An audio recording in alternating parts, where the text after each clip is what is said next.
Vou pedir agora então para o Fernando posicionar a parte do PowerPoint. Já está lá? Ok. Aliás, eu esqueci de uma questão aqui na apresentação, que é destacar a presença aqui também da Nathalie Beggen, que é lá do Ministério do Desenvolvimento Social, que está aqui. Apresentar a Nathalie aqui, tem um recado um pouco aqui para o pessoal do COEP também, porque as pessoas do COEP com certeza conhecem a Nathalie pela sua velha militância, embora jovem como pessoa, mas tem uma militância já bastante acumulada nessa área social. Mas, além de apresentar, eu queria dizer que a Nathalie, ela seria a pessoa que seria a diretora de relações institucionais, né? E ela só não é por conta de que, apesar de ser uma brasileira de fato, ainda não é uma brasileira de direito. Então não pôde ser nomeada diretora, mas ela tem a voz no Ministério, voz com a secretária executiva, com a secretária extraordinária Ana Fonseca e com a ministra Tereza Campelo. E foi a pessoa responsável, a principal responsável por viabilizar as conversas com a sociedade civil, os movimentos organizados, sindicatos, etc., as entidades religiosas, antes do lançamento do Brasil Sem Miséria. Então, essa apresentação é também no sentido de dizer que a Nathalie tem a legitimidade política para fazer uma interlocução em nome do Ministério para responder questões aqui que venham a ser colocadas, principalmente nessa questão da sensibilização, mobilização da sociedade civil para contribuir com o plano. Acho, inclusive, que amanhã ela poderá dar contribuições nesse aspecto aqui na discussão. Então, entrando na apresentação propriamente dita, acho que é importante primeiro destacar que realmente o governo assumiu esse compromisso claro, né?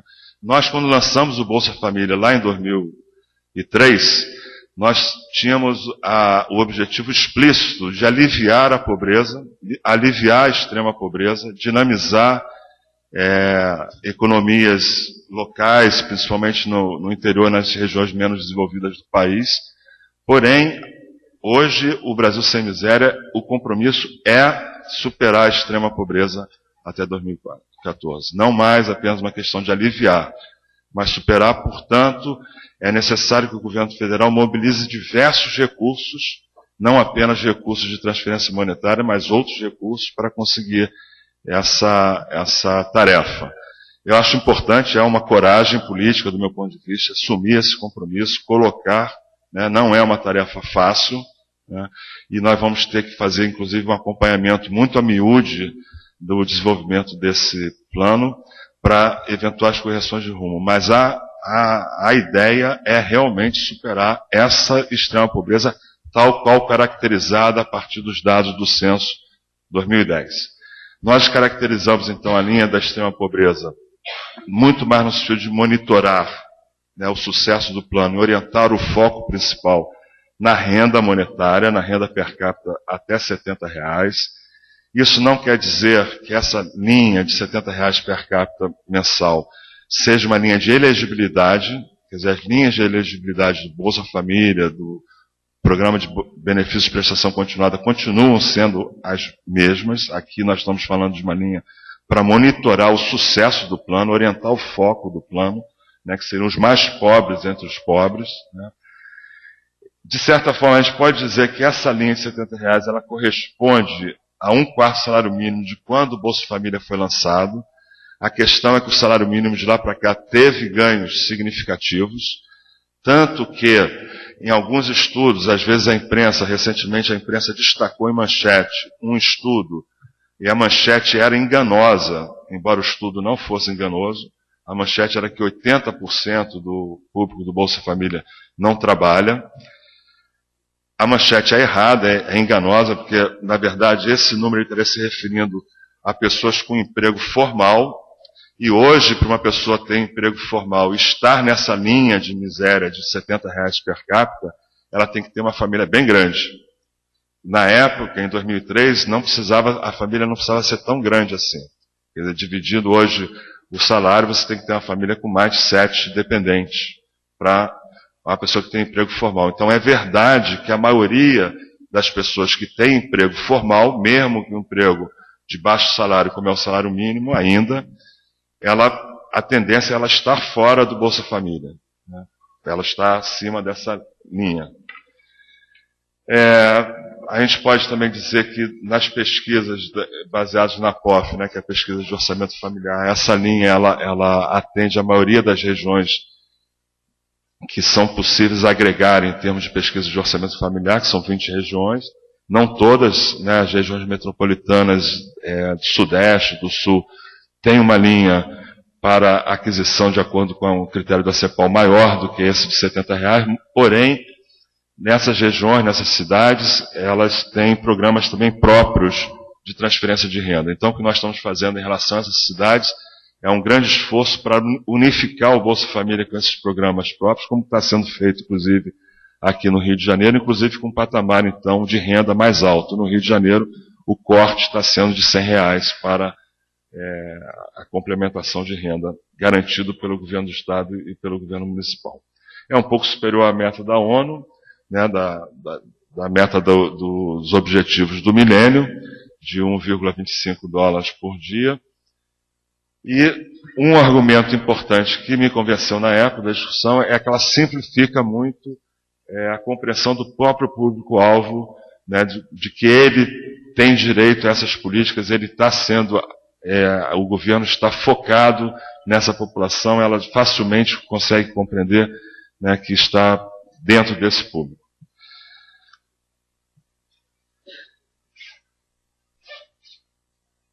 Aqui, esse slide aqui, eu quis trazer, destacar que, apesar desse corte de renda ser um corte de renda monetário, né, nós não temos uma avaliação da pobreza unidimensional, apenas a partir da renda. Nós encaramos o fenômeno da pobreza e da extrema pobreza de uma forma multidimensional. Quer dizer, a pobreza ela tem outras caras, além da insuficiência de renda. Tem a deficiência no acesso à educação, aos serviços públicos, à saúde, à educação, à mobilidade urbana, enfim, uma série de deficiências que caracterizam a pobreza e a extrema pobreza. Destaquei aqui, só para dar um exemplo, na questão do analfabetismo urbano, esse olhar que a gente está procurando ter multidimensional. Então, o analfabetismo aqui como é que esse olhar multidimensional ele aparece claramente quando a gente usa o corte de renda. A renda ilumina, a insuficiência de renda, ela ilumina as outras carências que compõem a extrema pobreza. Né? Então, por exemplo, aqui na questão do analfabetismo, segundo os dados do censo de 2010, se nós olharmos as pessoas com renda até R$70,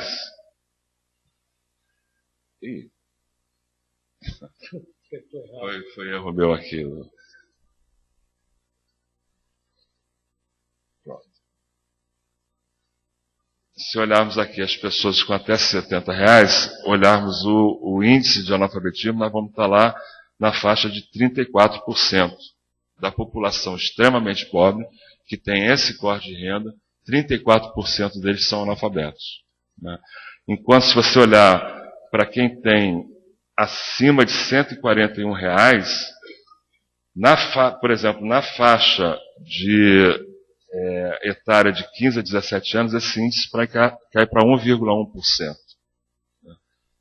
Da população que tem renda acima de 141, na faixa de 15 a 17 anos, 1,1%, que é um índice de analfabetismo aceitável, próximo dos índices dos países desenvolvidos, inclusive. Então, aqui a gente teria uma discussão sobre o estoque que vem da população mais velha, mas também a incidência específica sobre as pessoas que têm renda baixa nessas características, por exemplo, como analfabetismo.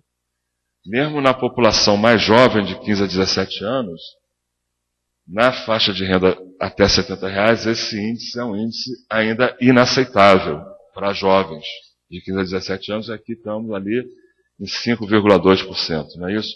Isso urbano. No rural, a situação ainda é pior ainda. Né? Se a gente olhar o índice de analfabetismo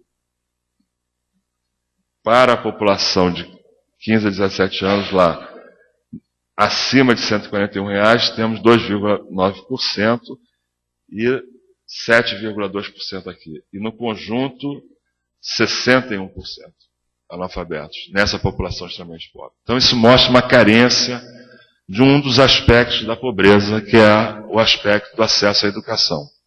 Então, isso nós temos esse mapa, nós fizemos um mapa de carências olhando tudo, não apenas a educação. Só estou aqui mostrando a questão da educação, mas nós temos esse mapa por falta de acesso à água, falta de acesso à energia elétrica, falta de acesso à creche, né?